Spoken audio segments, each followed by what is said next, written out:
inside our PubNet, which is going to be our first branch. In fact, I can just drop down in null to keep things organized, and we can rename this to first branch, like so. And let's step inside and see what we have to do.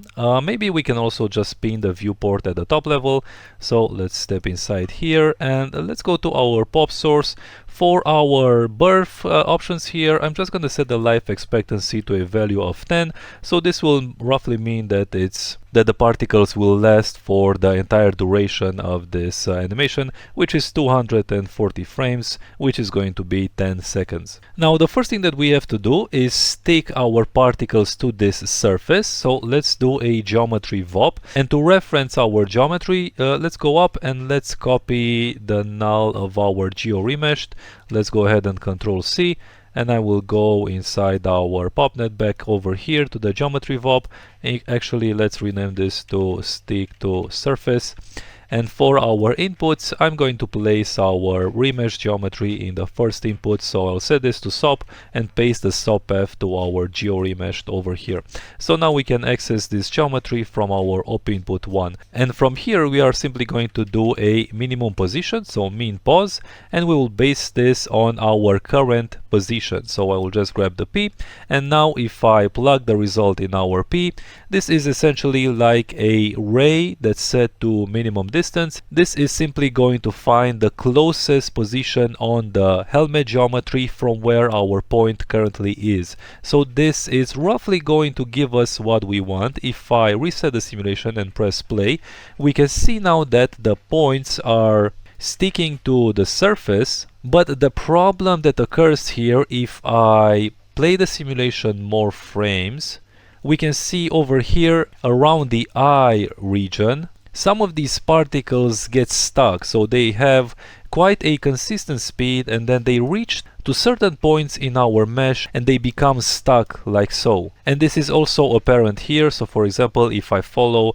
this point over here and we follow its duration, when it reaches sort of like these very concave parts of our geometry, the points sort of start to slow down by a lot.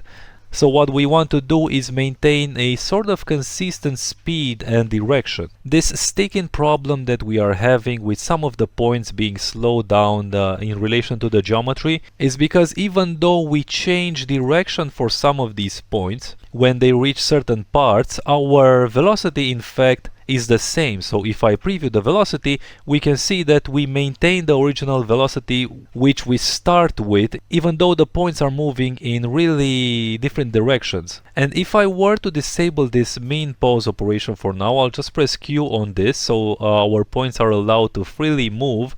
If I go backwards one frame, for example, and I go forward, and let's maybe go forward one more frame, and if we just look at this point over here, for example, the closest point on the surface that this point will find is going to be this surface here that's right on this edge here. So in reality, we will need this point to move across this gap that we filled over here, so where the eyes would be really. But physically speaking, the closest point on the surface is going to be on this edge.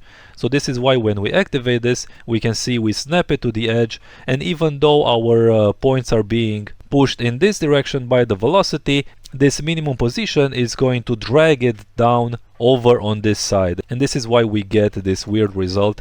Let's maybe reset the simulation, and this is again why we get this weird result with the particles getting stuck, especially over here and in the back as well. These particles really should be moving a lot further down the mesh. So what we have to do is update the velocity to get a new velocity that's more corresponding from where our point was on the previous frame. So I'm just gonna step inside Photoshop for a second to explain this. Let's say that this is our surface, and let's focus only on this point for now. We can see that our vector is going to pull our point in this direction. So let's say that on our next sub-step, the velocity is going to bring the point here. After we do our minimum position operation, our point is going to fall on the nearest point on the surface of the geometry, so maybe here, and it's going to end up over here in this position. And then on the next frame we are going to keep the same velocity that we have, and it's going to do the same thing,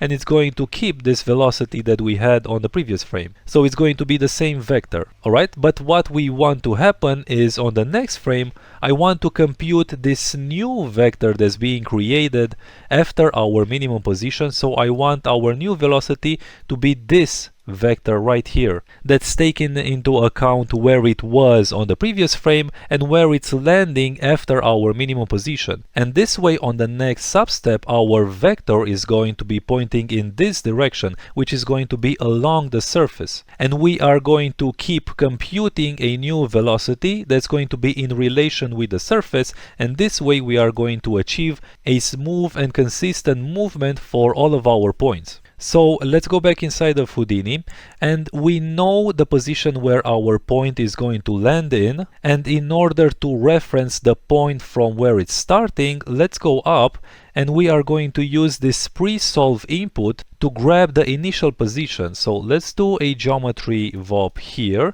Let's rename this to grab initial, and I'm just going to plug this here, and all we want to do is really record the position before we do any modifications to it. So let's go inside here and we'll just grab the P and we'll do a bind export and just create an attribute called init. So this will be our initial position. So let's go up.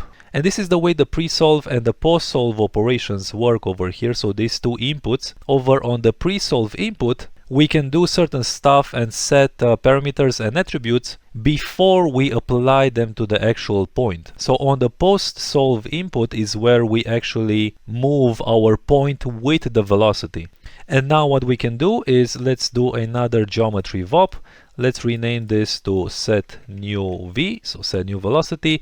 We'll go inside, we'll grab, let's do a bind and grab our init attributes, so our initial position, this will be name init, and this has to be a 3 floats. And in order to create our vector, we are simply going to subtract our positions. So let's do a subtract here, and let's subtract the initial position. And now I also want to normalize this, so let's drop down a normalize and let's plug this directly inside our V and see what we get. Let's maybe reset our simulation and let's press play. Now we can see that all of the velocities are updating, and if we look at any given point, we are going to see that we maintain a velocity that's going along the surface. So for example, if I look at this point, when this point reaches this concave part, this rounded part over here, the velocity is going to adjust according to the surface. So let's just move forward, and we can already see this happening as it takes this corner. Now it's going to update the velocity like so. Okay, so again we can just watch this point, but this is happening for all of the points. So if we watch some points over here, alright, so now they're freely sliding across the surface and they're no longer getting stuck in any of these weird rounded areas. And by doing this, we basically can use any kind of geometry for this effect, and it's still going to work with the same setup. Now, currently, if we play this, the speed of these points are a little bit too high, so we are just going to drop down a multiply here, and I'm going to promote the second input. Let's go up and let's set this to a value of 0.2. So we want these particles to go a lot slower, so something like this. Now, one final problem that we have to take into account here, we can see from the very beginning, if I just move forward frame by frame, on the very first frame where we create our point, I don't want this operation to happen, this set new velocity. I want to have the initial velocity that we set. So if I disable this, I want this vector to be on the very first frame when our particles spawn, in order to be able to sort of direct our particles to the specific point that we created here. So for our pop source, there is this, in the birth tab, there is this just born group, which creates a group for the particles that exist only on the first substep in which they are born. So let's rename this to just born, And then for our set new v geometry VOP, I want to exclude this just born group. So I will do exclamation point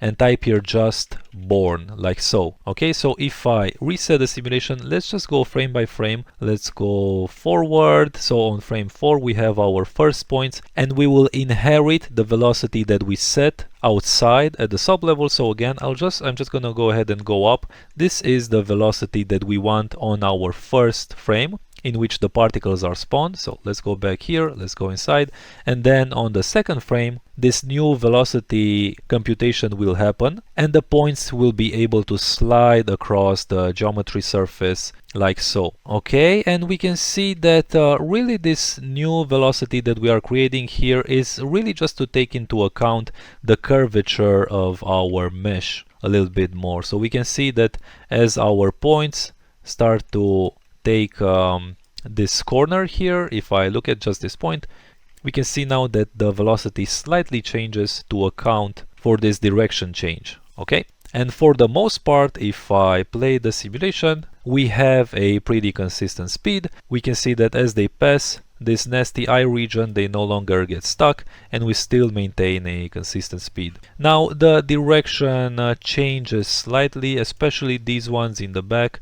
If I take a look, maybe some of these areas here on the geometry are kind of whack, so we can see what happens with our velocity. It has a little bit of trouble adjusting. This can be solved if we are going to smooth the geometry, our remeshed version, but really I think this will be fine for the most part. I'm pretty okay with some of the points going across, because by this point our main branches will already have been formed, and at this point we already have most of the transition happened already.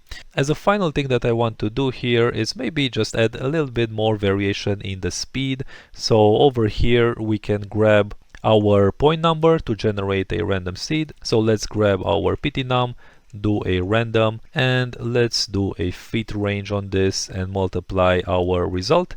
And we want to do from 0 to 1, let's try 0.7 and 1.3. So this should offer us plenty variation. Let's go up and let's press play, and this will just give us a little bit more of a organic result. Okay, so this will be fine for our first branch, and from here we can use these leading points to create the actual curve geometry. So let's see how we do this. Let's go up, and this will be our first branch leading points. Now we are going to use these to generate the second and the third branch leading points as well, but for now let's just focus on creating the curve geometry. For this I'm going to go ahead and grab this and just do an object merge and create a chain for each separate geometry over here down below. So let's do an object merge and paste our branch points over here, and really here what we can do is simply source all of these points inside another pop simulation, and the default behavior that we will get is going to create a trail of points left behind our leading points. So let's disable the visualizer. So let's do a pop network from here, and let's step inside. Let's go to our source and let's set the emission type here to all points, and let's press play, and this is the result. We have a little bit of problem because we are inheriting the velocity from our leading point. So in our attributes here, let's set the inherited velocity to 0. So really we just want to spawn points as our leading branch points progress along the surface. So the result will be this, and this is exactly what we are looking for so far. A couple of problems that we are having here is if we go up and if we look at our leading points, this object merge, and I press this information, we can see that we are inheriting all of these points. Now most of these attributes, if I go to this, most of these attributes are not going to bother us that much, but we are essentially overriding the age and the life attributes that our trailing points will inherit. So what we want to do here is just do an attribute delete, and we will remove the age and our life, so we can set a new age for our trailing points over here. So inside our birth tab, let's just set the life expectancy to a value of 1 and see what result we will get. If I go back here, this life expectancy is really going to be how big we want our branches to be in terms of length. So if I go up, let's press play, and we can see that after 1 second, so when they start emitting over here, after 24 frames, which is 1 second, now we will start deleting the points at the base. Okay, so obviously we want these to last a little bit longer. Let's go inside and let's try a life expectancy of 2.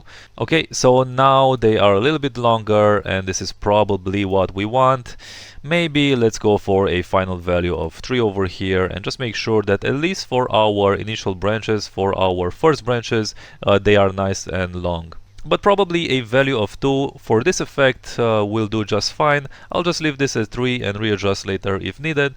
Alright, so this is the result, and the way we can connect all of these points now and turn them into a curve is we can give each of our leading points an individual attribute that we can use after our pop simulation to connect all of the points. So all we have to do really is, if I go up after our attribute delete, let's do an attribute wrangle, and all of these points have an ID, and we want to store that ID as an individual identifier for all of these leading points. So all I'm gonna do here is say that let's create this attribute, and I will just name this to ID underscore orig, or we can also use ID rest, whatever is more meaningful to you. This is again just to store their current ID, so let's just do ID at orig, and we will set this equal to at the current ID. Alright, and if let's maybe just do a visualizer for this, because this will be more apparent.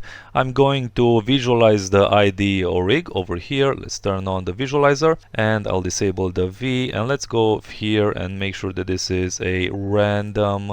Let's do random from attribute ID orig. Alright, so all of these ID orig values have one unique color, and now if I go to the popnet and I reset the simulation, we can see now that we inherit our original ID. So now all of these strands have the same color, and we can use this ID to create our geometry. So let's do an add over here. Let's set this to polygons by group, and inside this add operation, let's use by attribute, and attribute name will be this ID orig that we created, and now we have our trails. I'm gonna go ahead and press D. Let's go to the geometry and maybe increase the wire width so we can see this better in the viewport. Okay, and I can disable the visualizer for now.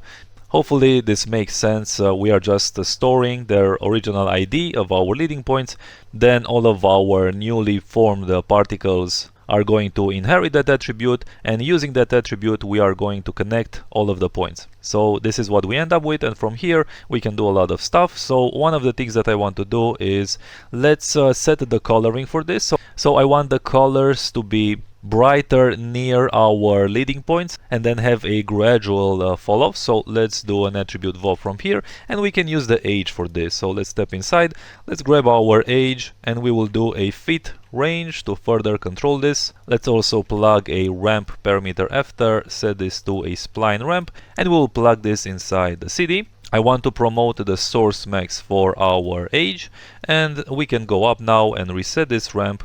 And let's go ahead, and for our ramp I'll add another point here near our first point, and for this last one I'm just going to decrease this.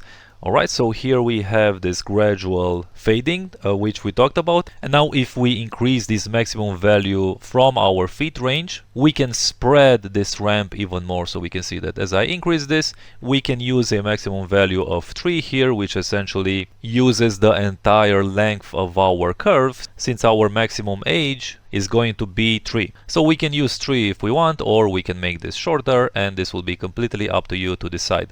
One other thing that I want to add here is add another point, and I'll grab these 3 points, so the second, third and the fourth one, and I'll set the interpolation to B-spline. So we have this nice smooth decay over here, so it's really bright near the top, and then it's going to have this exponential decay over the rest of the curve, which just looks a little bit nicer. So we end up with something like this. Maybe we can grab the second point and bring this over so it's not completely dark over here. Alright, so this will be our color. Maybe we can rename this to set CD, and we want to do a similar thing for our p-scale. Let's go ahead and do another attribute VOP.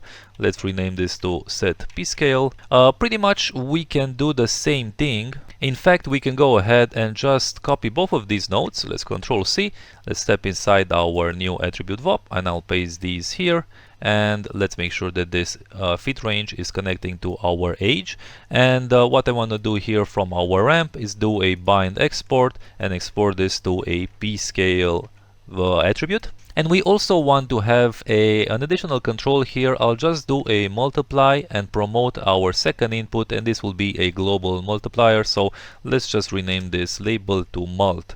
And I'll go up and we'll do let's start with the same kind of ramp over here and set the maximum value to a value of 3. And for our multiplier, we want the p-scale to be rather low, so let's use a value of 0.01. And now to preview this p-scale, let's plug all of this inside a sweep node, which automatically recognizes the p-scale attribute. And I will set the surface shape to round tube, and we can already see that we have the geometry and we have this size already on our curves. But we have this very weird twisting geometry thing going on, and this is because some of these attributes from our particles are messing up the orientations and stuff like that. So what we can do here really is let's do an attribute delete, and this is something that we should do either way to keep the geometry nice and clean. And let's go ahead and get rid of everything except the p-scale and our color. So we will select this here and do delete not selected. Alright, so now we have the correct result, and we can go back to our p-scale, and maybe I want to increase this global multiplier to 0.02. And we can also play around with this ramp. Let's do something like this, and maybe I want to make these thicker. So instead what I'm gonna do is probably the reverse of our color ramp. Let's grab these 3 handles again and set the interpolation to B-spline as well. So let's do something like this, and for the most part I think this is looking pretty good. Okay, as we preview this, I'm pretty happy with this result.